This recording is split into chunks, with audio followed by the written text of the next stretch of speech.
Morning बच्चों, एक बार फिर से ऑनलाइन कक्षा में सभी का स्वागत। बच्चों, कक्षा 12 की आज हिंदी साहित्य की जो हमारी कक्षा होने जा रही है, इसमें हम हमारा फर्स्ट जो लेसन जयशंकर प्रसाद जी का था, पद्य पाठ था।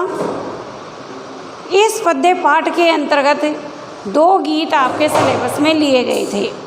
एक गीत तो जयशंकर प्रसाद जी का स्कंदगुप्त नाटक से देवसेना का गीत था, और दूसरा उनके चंद्रगुप्त नाटक से कार्नेलिया का गीत हमारे पाठ्यक्रम में रखा गया है।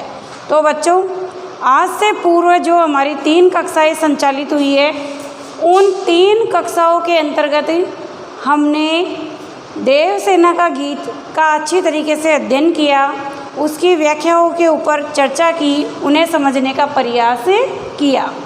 अब बच्चों, इस पाठ में अंतिम जो व्याख्या है वो हमारी कार्नेलिया गीत से है। तो आज की भाग नंबर 4 की जो मेरी कक्षा होने जा रही है, इसमें हम इनके चंद्रगुप्त नाटक से लिए गए कार्नेलिया के गीत का अध्ययन करेंगे। तो बच्चों, इससे पूर्व स्कंदगुप्त नाटक से देवसेना का गीत था, और आज की जो हमारी विषय वस्तु है कार्नेलिया का गीत, उसमें आपको ध्यान रखना है, कंफ्यूज नहीं होना है कि यह चंद्रगुप्त नाटक से ली गई है या यह पद्यांश, ये व्याख्या हमारे चंद्रगुप्त नाटक से संबंध रखती है। क्योंकि जब हम सहप्रसंग व्याख्या करेंगे तो सहप्रसंग के अंतर्गत हमें कवि जयशंकर प्रसाद के चंद्रगुप्त नाटक का जो नाम है, शीर्षक है, टाइटल है, वो हमें देना पड़ेगा। तो आपको ध्यान रखना है कि कार्नेलिया का गीत उनके चंद्रगुप्त नाटक से लिया गया है। और मैं एक बार आपको ध्यान में रहे, याद हो जाए, इसलिए यहाँ ब्लैक बोर्ड पर भी नोट कर देती हूँ कि चंद्रगुप्त नाटक से इनका कार्नेलिया का गीत लिया गया है।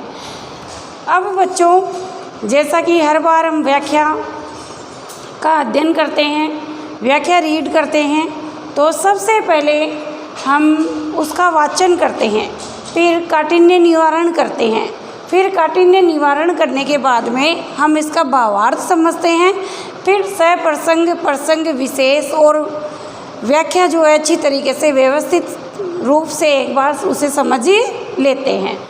तो बच्चों, आज की कक्षा में हम कार्नेलिया का गीत का अच्छी तरीके से अध्ययन करेंगे, इसके ऊपर चर्चा करेंगे। लेकिन इससे पहले मैं आपको बता देती हूँ कि कार्नेलिया कौन थी। तो बच्चों, आपको ध्यान रखना है कि सिकंदर, सम्राट सिकंदर, जिसे आप सभी जानते हैं, इतिहास में आपने इनके बारे में काफ़ी जानकारी भी प्राप्त की होगी कि सिकंदर महान, जिसे सम्राट के नाम से जाना जाता है, जो विश्व विजेता कहलाता था, उस ग्रीक सम्राट सिकंदर के यहाँ पर सेनापति थे सेल्यूकस। कौन थे? सेल्यूकस। तो सेल्यूकस की जो बेटी थी, पुत्री थी, वो कार्नेलिया थी। तो यहाँ पर कार्नेलिया जो गीत गाती है, उसे जयशंकर प्रसाद ने कार्नेलिया का गीत टाइटल रखकर हमारे यहाँ पर पाठ्यक्रम में ये व्याख्या ली है। तो सेल्यूकस की जो बेटी कार्नेलिया थी, बच्चों, वह सिंधु नदी के किनारे एक ग्रीक शिविर बनाया जाता है, एक टेंट या हम कह सकते हैं तंबू बनाया जाता है, जहाँ पर सेल्यूकस अपनी पुत्री कार्नेलिया के साथ, अपने सैनिकों के साथ ठहरता है। लेकिन वहाँ पर जब कार्नेलिया अपने पिता सैनिकों के साथ रुकती है, तो वह भारत के प्राकृतिक सौंदर्य को देखकर अभिभूत हो जाती है, वो आनंद विभोर हो जाती है। वह देखती है कि इतना सुंदर सूर्योदय का दृश्य, इतना सुंदर प्रातःकाल का दृश्य, इतना सुंदर रात्रिकाल का दृश्य, इतना सुंदर सूर्य और चंद्रमा जो भारत में दिखाई देते हैं, इतना सुंदर प्राकृतिक जो सौंदर्य है भारत में मैंने देखा है, वो मुझे कहीं भी नहीं देखने को मिला। साथ ही साथ वो भारतीय जनता का आपस में जो प्रेम है, भाईचारा है, जो सद्भावना है, उसको भी देखकर अभिभूत हो उठती है। तो बच्चों, कार्नेलिया के गीत में कार्नेलिया जो सम्राट सिकंदर के सेनापति सेल्यूकस की पुत्री है, वह भारत के सौंदर्य को, प्राकृतिक सौंदर्य को निहारती है, भारतीय जनमानस से मिलती जुलती है और उन्हें देख करके उसके मन में जो भाव उत्पन्न होते हैं, जो मनोभावनाएं उत्पन्न होती है, कोमल उद्भावनाएं उत्पन्न होती है, जो सुविचार उसके बनते हैं, वो अपने गीत में गाकर प्रस्तुत करती है। तो सारे गीत में बच्चों हमें कई प्राकृतिक सौंदर्य, सूर्योदय का सीन, कई सूर्यास्त का दृश्य, कई हमें भारतीय जनता के आनंद प्रेम से भरे हुए भाव आदि हमें देखने को मिलेंगे। तो सबसे पहले हम इसका वाचन करते हैं, जिसमें कार्नेलिया जो है भारत के संबंध में गा रही है, ये गीत प्रस्तुत करते हुए गा रही है, कह रही है, अरुण यह मधुमेह देश हमारा, जहाँ पहुँच अनजान क्षितिज को मिलता एक सहारा, सरस ताम्रस गर्भ विवाह पर नाच रही तरुशिका मनोहर, छिटका जीवन हरियाली पर मंगल कुमकुम सारा, लघु सुरधनु से पंख पसारे, शीतल मल्ले समीर सहारे, उड़ते खग जिस ओर मुँह किए समझ नीड़ निज प्यारा, अरुणीय मधुमेह देश हमारा। बरसाती आँखों के बादल बनते जहाँ भरे करुणा जल, लहरें टकराती अनंत की पाकर जहाँ एक किनारा, अरुणीय मधुमेह देश हमारा।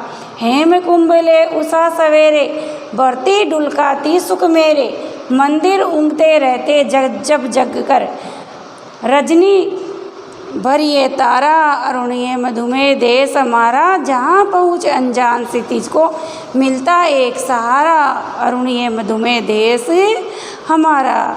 वह भारत के प्राकृतिक सौंदर्य का बहुत ही सुंदर तरीके से वर्णन करती है, जिसे कवि जयशंकर प्रसाद ने अपनी छायावादी गीति शैली में, गेय शैली में बहुत ही सुंदर संस्कृत शब्दों से युक्त, संस्कृत निष्ठ तत्सम शब्दावली के माध्यम से, लाक्षणिक शब्दावली के माध्यम से, शैली के माध्यम से प्रस्तुत किया है।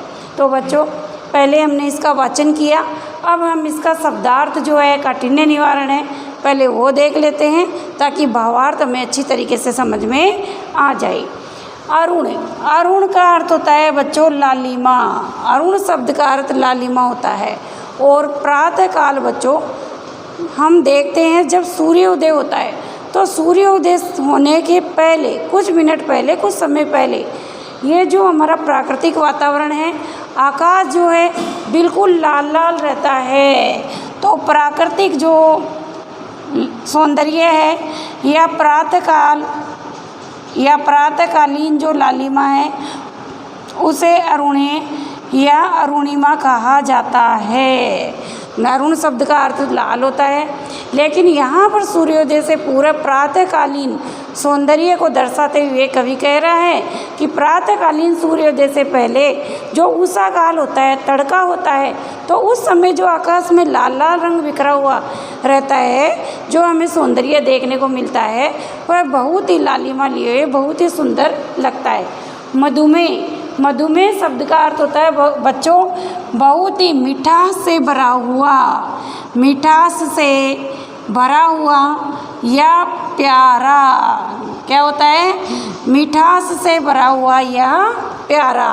तो वह कह रही है अरुणीय मधुमेह देश हमारा, मेरा देश बहुत ही, ये भारत देश बहुत ही मिठास से भरा हुआ, प्राकृतिक सौंदर्य से भरा हुआ, भाईचारे, एकता, शांति, सद्भावनाओं से भरा हुआ, सज्जनता के गुणों से भरा हुआ देश है। बहुत ही प्यारा, बहुत ही सुंदर देश है।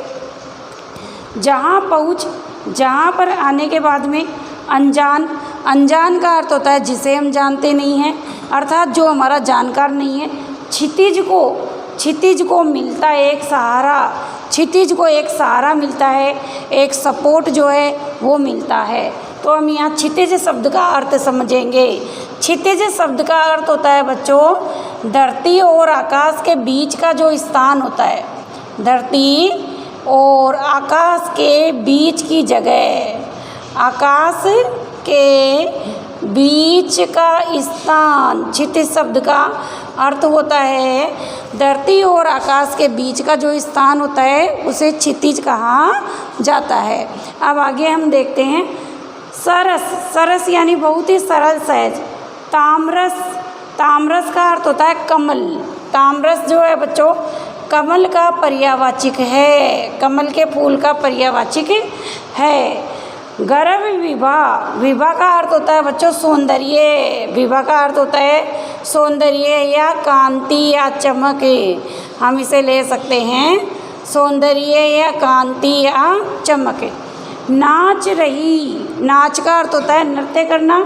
रही यानी रहना। तरुसिका। तरुसिका का अर्थ होता है, इसे हम डिवाइड करेंगे, अलग अलग करेंगे, बांटेंगे। तरु का अर्थ होता है वृक्ष। सिका का अर्थ होता है शिखर पर, वृक्षों की फुनगी पर, वृक्षों के शिखर पर। यह वृक्ष का जो सर्वोच्च ऊपर का भाग होता है वृक्षों का शिखर, अर्थात वृक्ष का जो ऊपर का भाग होता है फुनगी होती है वहाँ पर। मनोहर। मनोहर का अर्थ होता है मन को हरने वाला, अर्थात बहुत ही सुंदर। छिटका जीवन हरियाली पर। छिटका यानी बिखर जाना, जीवन यानी जीवन रूपी, हरियाली यानी हरा भरा, पर यानी उस पर। मंगल कुमकुम सारा। कुमकुम का अर्थ होता है मांगलिक कार्य के लिए। मांगलिक कार्य के लिए बच्चों हम कुमकुम का जो प्रयोग करते हैं उस कुमकुम के लिए कहा गया है, जिसे हम रोली भी कहते हैं।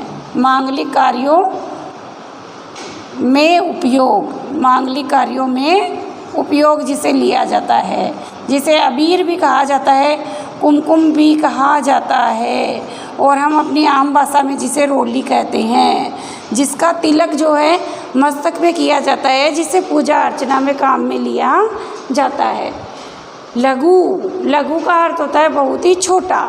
सुरधनु। सुरधनु को भी हम डिवाइड करेंगे। सुर यानी देवता, धनु यानी देवताओं का धनुष, लेकिन यहाँ पर हम इसका अर्थ लेंगे इंद्रधनुष। क्या लेंगे? इंद्रधनुष। और इंद्रधनुष बच्चों बरसात के मौसम में जो है बादलों में बनता है, जिसमें 7 रंग होते हैं, और आपने बरसाती मौसम में आकाश में इंद्रधनुष देखा होगा, बहुत ही सुंदर लगता है। पंख। पंख यानी पंख। पसारे यानी फैला करके। शीतल मल्ले। शीतल का अर्थ होता है बहुत ही ठंडा। मल्ले समीर सहारे। समीर का अर्थ होता है वायु या हवा। वायु या हवा। मल्ले शब्द का अर्थ होगा बच्चों मल्याचल पर्वत। जो मल्ले या मल्याचल पर्वत है उसके आसपास बच्चों क्या होता है, बहुत सारे चंदन के पेड़ लगे हुए होते हैं, और उन चंदन के पेड़ों से बहुत ही शीतल सुगंधित हवा जो है चारों तरफ वातावरण में फैल जाती है। दूर दूर तक वो सुगंध चारों तरफ वायु में, वायुमंडल में फैली रहती है, और उस सुंदर सुगंध से न केवल प्राणी जगत अपितु पशु पक्षी भी उसका उपयोग करते हैं, आनंद उठाते हैं। उड़ते। उड़ते का अर्थ होता है उड़ना। खग। खग का अर्थ होता है बच्चों पक्षी। खग का अर्थ होता है पक्षी। तो खग जो है पक्षी का पर्यायवाचक है। जिस और शब्द का अर्थ हम यहाँ पर लेंगे बच्चों तरफ। अब बच्चों आपको ध्यान रखना है, ये और जिसमें एक मात्रा आई है इसका अर्थ होगा तरफ, और जब और जिसमें 2 मात्रा आ जाती है वो हमारा कनेक्टिव वर्ड संयोजक शब्द होता है, जिसका अर्थ होता है जुड़ना। जो हम किसी शब्द को जोड़ते हैं, जैसे राम और श्याम, तो और हटा दिया तो योजक चिन्ह लग जाएगा, अलग अलग लिखेंगे तो लिखेंगे राम और श्याम, तो ये 2 शब्दों को कनेक्ट करने का, जोड़ने का काम करता है। तो जहाँ पर एक मात्रा होगी वहाँ उसका अर्थ होगा तरफ, और 2 होगी तो वो हमारा संयोजक शब्द होगा। मुँह किए यानी अपना मुँह किए, उसकी तरफ जाते हुए। नीड़। नीड़ का अर्थ होता है घोंसला। नीड़ शब्द का अर्थ होता है बच्चों घोंसला। क्या होता है? घोंसला। और वह घोंसला जिसमें पक्षी निवास करते हैं। निज। निज का अर्थ होता है बच्चों अपना, यानी भारत देश को न केवल भारतीय मनुष्य अपितु यहाँ के पशु पक्षी भी अपना प्यारा घर समझते हैं और प्रातःकाल वो चूगा पानी के लिए निकलते हैं, संध्या काल वो अपने घर में, भारत में उन्होंने जहाँ पेड़ पौधों पर अपने प्राकृतिक सौंदर्य के बीच घोंसले बना रखे हैं उस ओर मुँह करके वो उड़कर चले जाते हैं। बरसाती आँखों के बादल, बरसाती का अर्थ होता है आँखों से अश्रुधारा बहना। इसके हम दो अर्थ ले सकते हैं कि साधारण बरसात होना, दूसरा अर्थ हम विशेष रूप में लेंगे कि बरसाती आँखों के बादल जहाँ भरे करुणा जल, कि यहाँ पर कोई व्यक्ति अगर किसी को दुखी देखता है तो वो स्वयं भी दुखी हो जाता है, करुणा से विगलित हो उठता है, रोने लग जाता है। तो बरसाती आँखों का अर्थ होगा अश्रुधारा बहाते हुए नेत्र। करुणा जल, करुणा का अर्थ होता है हृदय में मानवीय प्रेम भरा रहना। लहरें टकराती, लहरें यानी सागर की लहरें, अनंत यानी जिसका कोई किनारा नहीं है, पाकर एक किनारा। हेम कुंभ ले, हेम यानी हिमालय रूपी, कुंभ यानी घड़ा, कुंभ का अर्थ होता है बच्चों घड़ा, तो ये मटके का या घड़े का पर्यायवाची है। उषा, उषा का अर्थ होता है प्रातःकाल बच्चों, सूर्योदय से पहले चारों तरफ का जो वातावरण होता है वो उषाकालीन वातावरण कहलाता है, जिसे प्रातःकाल भी कहते हैं, तड़का भी कहते हैं, उषा काल भी कहते हैं। तो यहाँ पर कवि कह रहा है हेम कुंभ ले, हेम रूपी सोने रूपी मटका लेकर के उषा, उषा रूपी जो सुंदरी है, उषा को सुंदरी का रूप दिया है तो यहाँ रूपक अलंकार है। तो यहाँ पर उषा काल का वर्णन किया गया है। सवेरे प्रातःकाल बढ़ती ढुलकाती सुख मेरे, चारों तरफ सुख शांतिपूर्ण प्राकृतिक सौंदर्य पूर्ण सुखद आनंदमय वातावरण ला देती है। मंदिर ऊँघते रहते जब जगकर, मंदिर ऊँघते रहते जब जगकर रजनी बरतारा, और यहाँ पर जब जगकर आकाश में जब तारे खिल जाते हैं तो रजनी का अर्थ होता है रात्रि या रात, तारे यानी तारे नक्षत्र, यानी जब सब सो जाते हैं तब आकाश में चांद तारों के साथ में खिलकर आता है और चारों तरफ अपनी चांदनी छिटका देता है, बिखेर देता है। तो बच्चों पहले मैंने इस व्याख्या का वाचन किया, फिर हमने काठिन्य निवारण किया, एक एक शब्द को समझा। अब हम एक एक पंक्ति की व्याख्या समझ लेते हैं। यहाँ पर ग्रीक शिविर में बैठी हुई सिंधु नदी के किनारे ग्रीक शिविर बनाया हुआ है और उस ग्रीक शिविर में बैठी हुई कार्नेलिया भारत के प्राकृतिक सौंदर्य को देखकर, भारतीय जनमानस के आपसी प्रेम को देखकर अपने हृदय में करुणा से, प्रेम से, सौंदर्य से, आनंद से भर जाती है और वह भारत की प्रशंसा में आत्मविभोर होकर एक गीत गाती है जिसे कवि जयशंकर प्रसाद ने अपने चंद्रगुप्त नाटक में कार्नेलिया के गीत से अभिव्यक्ति दी है या कार्नेलिया का गीत शीर्षक दिया है। कार्नेलिया के इस गीत में कार्नेलिया कहती है अरुणीय मधुमेह देश हमारा।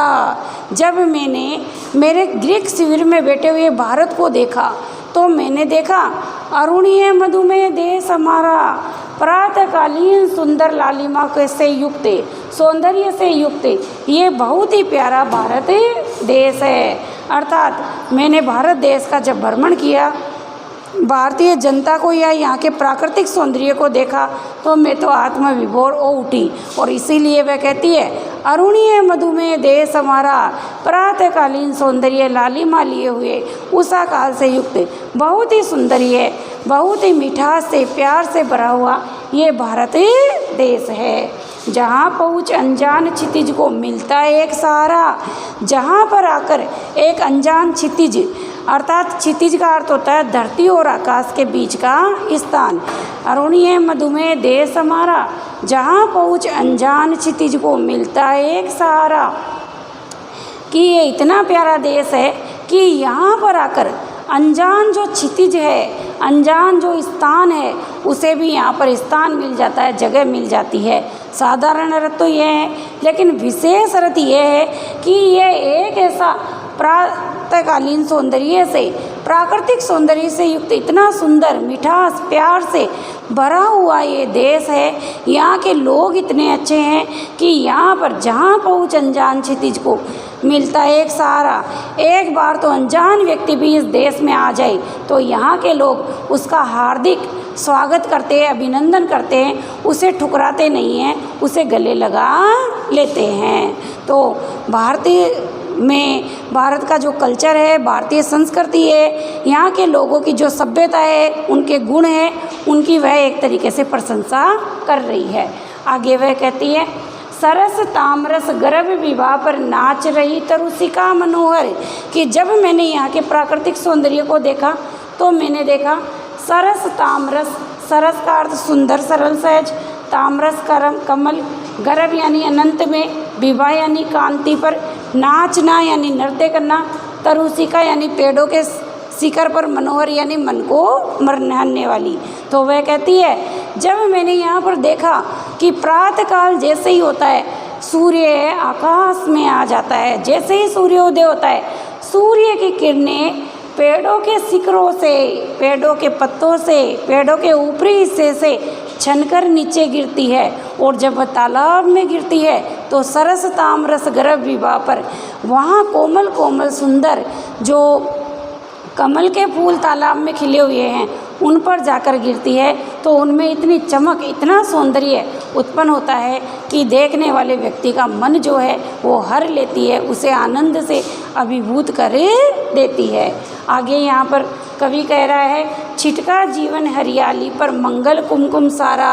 जिस प्रकार मांगलिक अवसरों पर, शुभ अवसरों पर लोग रोली का, कुमकुम का प्रयोग करते हैं, उसी तरह उषाकालीन लालिमा जो है मांगलिक की तरह, शुभ कार्यों की तरह, अर्थात मंगल कुसुम जो है चारों तरफ फैला देती है। चारों तरफ वातावरण में लालिमा और हरियाली ही हरियाली, प्राकृतिक सौंदर्य ही सौंदर्य दिखाई देता है। आगे वह कहती है, लघु सुरधुनु से पंख पसारे, शीतल मल्ले समीर सहारे। छोट यहाँ पर आकाश में इंद्रधनुष खिल उड़ता है, और इतना ही नहीं, मल्याचल पर्वत से शीतल सुगंधित हवा उड़कर चारों तरफ फैल जाती है, वातावरण को सुगंधित कर देती है। और जब आकाश में वो सतरंगी इंद्रधनुष बनता है बरसाती मौसम में, तो वह भी देखने वाले के मन को आनंद विभोर कर देता है। उड़ते खग जिस ओर मुँह किए समझ निज नीड़ प्यारा।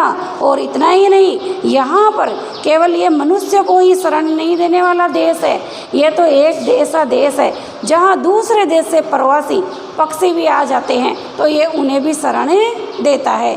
यहाँ तक कि प्रातःकाल होते ही, उषाकाल होते ही पक्षी अपने बच्चों के लिए, अपने संतान के लिए चूगा पानी लेने के लिए निकलते हैं। पूरे दिन वो घूमते हैं, संध्या काल होते होते वो भारत देश में जहाँ उनका स्थान है, जहाँ उनके घोंसले हैं, नीड़ है, वहाँ पर वो प्यारे पक्षी, सुंदर पक्षी, रंग बिरंगे पक्षी उड़कर आ जाते हैं और अपने घोंसलों में निवास करते हैं। तो ये न केवल मनुष्य को अपितु ये पशु पक्षियों को भी अपने शरण में ले लेता है, उन्हें स्थान देता है, उन्हें रहने की जगह प्रदान करता है।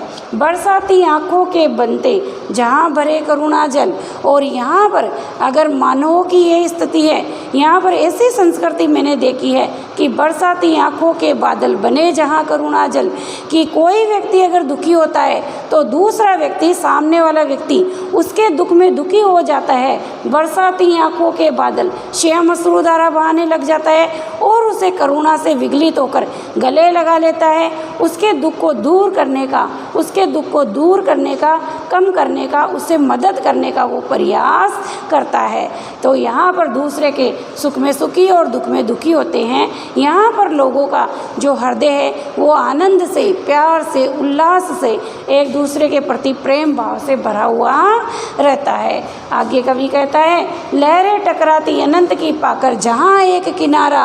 और यहाँ पर मैंने ऐसे ऐसे समुंदर देखे हैं जिनकी लहरें जो है आपस में टकराती है और शांतिपूर्ण वापस जो है अपने किनारे पर, तट पर वो चली जाती है। साथ ही साथ कवि कह रहा है कि हेम कुंभले उषा सवेरे भरती डुलकाती सुख मेरे, कि प्रातःकालीन यहाँ पर प्रातःकालीन यहाँ पर उषा रूपी जो सुंदरी होती है वह ढुलकाती सुख मेरे, वो उषा रूपी सुंदरी अपना हेम रूपी चमकता हुआ कलश लेकर आती है और वह आकाश रूपी कुएं में डुबो करके उसमें जल निकाल लेती है और चारों तरफ सौंदर्य ही सौंदर्य बिखेर देती है। साथ ही साथ कवि कहता है, मंदिर उगते रहते जब जगकर रजनी भर तारा, और रात्रि काल होती है, जैसे ही संध्या काल होती है, संध्या काल होते होते आकाश में चारों तरफ तारे छा जाते हैं और चांद जो है अपनी चांदनी,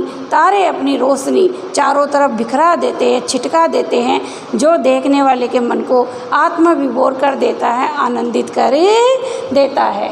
तो इस तरीके से बच्चों, चाहे हम प्रथम पंक्ति ले और चाहे हम अंतिम पंक्ति ले, सारे ही पद्यांश में कर्नेलिया बहुत ही सुंदर तरीके से भारत की संस्कृति की, भारत की सभ्यताओं की, भारतीय नागरिकों की, पशु पक्षी की, प्राकृतिक वातावरण की प्रशंसा कर रही है। बहुत ही आनंदपूर्ण अपने हृदयगत मनोभाव को वो हमारे सामने व्यक्त कर रही है। अब बच्चों, हमने इसका वाचन किया, अभिप्राय वगैरह भी हमने समझने का प्रयास किया। अब हम बच्चों, तो यहाँ पर बच्चों हमने पहले वाचन किया, काठिन्य निवारण किया और अनुवाद किया। अब एक बार हम इसकी सप्रसंग व्याख्या देख लेते हैं। और सप्रसंग व्याख्या में आपको पता ही है, क्योंकि हम जायसी पाठ पढ़ चुके हैं। जयशंकर प्रसाद के इस पाठ से हमने देवसेना का गीत का भी अध्ययन कर लिया है, तो आपको पता ही है कि व्याख्या समझने के बाद में हम एक बार व्यवस्थित अनुवाद समझते हैं। और अनुवाद के अंतर्गत हम सप्रसंग, प्रसंग, व्याख्या और विशेष 4 बिंदुओं के अंतर्गत उसका अध्ययन करते हैं। तो यहाँ पर हम सप्रसंग देखते हैं। सप्रसंग के अंतर्गत आप लिखेंगे, प्रस्तुत पद्यांश हमारी पाठ्यपुस्तक अंतरा भाग 2 में छायावादी काव्यधारा के कवि जयशंकर प्रसाद द्वारा रचित चंद्रगुप्त नाटक में कार्नेलिया के गीत से लिया गया है। यह कार्नेलिया का गीत है। और जहाँ पर आप शीर्षक कवि का नाम लिखते हैं, उन्हें डबल इन्वर्टेड कोमा में दोहरे उद्धरण चिन्ह में आप नोट करेंगे। तो ये तो आपका सप्रसंग हुआ। नंबर 2 पर लिखेंगे आप प्रसंग। तो प्रसंग में आप लिखेंगे, इसमें कवि कार्नेलिया के गीत में सिंधु नदी के किनारे गिरिक शिविर में कार्नेलिया बैठी है और भारत के प्राकृतिक सौंदर्य, सभ्यता, संस्कृति के संबंध में वो अपने विचार व्यक्त कर रही है, अपने आत्म अभिव्यक्ति कर रही है। फिर इसके बाद में नंबर 3 पर आप व्याख्या करेंगे। तो व्याख्या मैंने एक बार बता दी है, फिर से एक बार मैं बता देती हूँ कि इसमें कार्नेलिया बहुत ही सुंदर तरीके से अपने मनोभाव को व्यक्त करती है।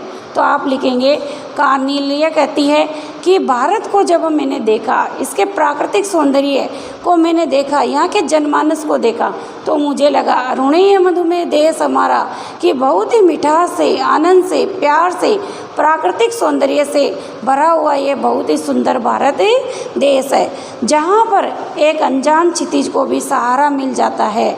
अर्थात कोई अनजान व्यक्ति भी भारत में आ जाता है, अनजान व्यक्ति ही नहीं, अगर पक्षी भी उड़कर आ जाता है तो भारत उसे आत्मसात कर लेता है, क्योंकि इसमें विश्व वसुधैव कुटुम्बकम की भावना जो है वो हमें देखने को मिलती है। और यही भारतीय संस्कृति और सभ्यता की विशेषता है, जिसके ऊपर जो कवि जयशंकर प्रसाद है वो कार्नेलिया के गीत के माध्यम से महत्व डाल रहे हैं, प्रकाश डाल रहे हैं। आगे कार्नेलिया कहती है कि जब मैंने भारत के प्राकृतिक सौंदर्य को देखा तो मैंने यह अनुभव किया कि यहाँ पर प्रातःकाल सूर्य होते ही सूर्य की किरणें पेड़ों की जो शिकाएँ हैं, शिखर हैं, उनसे छनती हुई आती है और तालाब में जो कमल के फूल खिले हैं उन कमल के फूलों के ऊपर वो गिरती है और बहुत ही सुंदर लगती है। और उस समय जो दृश्य देखने को मिलता है वो मन को आत्मविभोर कर देता है। इतना ही नहीं, यहाँ पर मल्याचल पर्वत है जिसके चारों तरफ चंदन के वृक्ष लगे हुए हैं और उन चंदन के वृक्षों से चलने वाली शीतल सुगंधित हवा चारों तरफ के वातावरण में फैल जाती है, जिसे मानव आनंद उठाते हैं, आत्मविभोर हो जाते हैं। और यहाँ के जो पक्षी हैं अनंत आकाश में उड़कर संध्या काल अपने भारत देश में अपने नीड़ों में अपने घर में प्रवेश करते हैं। अब वो भारतीय प्राकृतिक सौंदर्य के साथ साथ जनमानस की विशेषताओं का वर्णन करती है। तो वह कहती है कि यहाँ भारतीय जनमानस की जनता की ये विशेषता है कि यहाँ की जनता अगर किसी को सुखी देखती है तो वो सुख होती है, प्रसन्न हो जाती है, लेकिन दुखी देखती है तो दूसरा व्यक्ति भी करुणा विगलित हो उठता है, रोने लग जाता है। अर्थात यहाँ पर इतना लोगों में प्रेम भाव है कि वो दूसरों के सुख में सुखी और दुख में दुखी होते हैं। इसके साथ साथ वह कहती है कि यहाँ पर सागर की अनंत लहरें जो है टकरा कर आकर शांत हो जाती है और प्रातःकाल उषा रूपी सुंदरी अपने हेम रूपी कुंभ को घड़े को लेकर आकाश रूपी कुएं से जल भरती हुई दिखाई देती है। संध्या काल का दृश्य बहुत ही सुंदर लगता है। इसके साथ साथ रात्रि होते ही आकाश में चंद्रमा तारों सहित आता है और जब मंदिर ऊँगते सब सो जाते हैं, सब निद्रा में मग्न हो जाते हैं, तो चारों तरफ चांद और तारे अपनी चांदनी छिटका देते हैं। तो ये दृश्य बहुत ही सुंदर, बहुत ही अच्छा, बहुत ही प्यारा लगता है।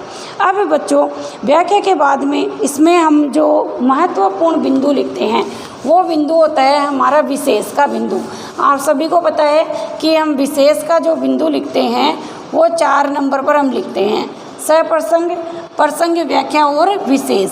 और विशेष के इस बिंदु में हम भाषा लिखते हैं, शैली लिखते हैं, रस योजना लिखते हैं, छंद योजना लिखते हैं, गुण लिखते हैं, इसके साथ साथ महत्वपूर्ण बिंदु लिखते हैं।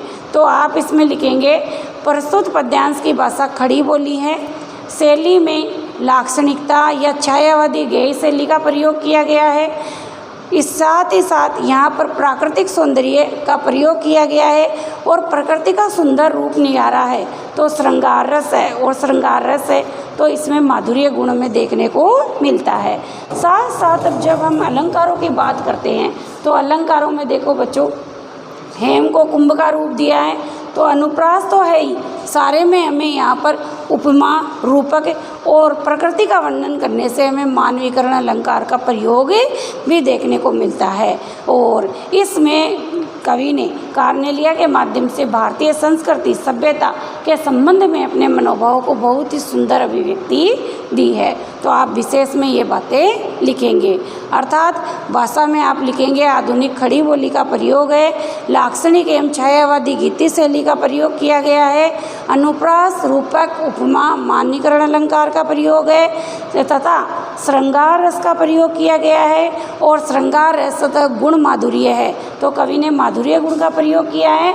और भारतीय सभ्यता व संस्कृति के संबंध में यहाँ पर कवि ने कार्नेलिया के माध्यम से अपने मनोभाव को अभिव्यक्ति दी है। तो बच्चों आज की जो हमारी वीडियो कक्षा संचालित हुई है, इस कक्षा के अंतर्गत हमने जयशंकर प्रसाद के कार्नेलिया का गीत जो हमारी अंतिम व्याख्या थी, इसे हमने बहुत अच्छी तरह से समझा। आप इस वीडियो कक्षा को देख करके अच्छी तरीके से अपना अध्ययन करेंगे और हिंदी उत्तर पुस्तिका में अपनी व्याख्या करेंगे।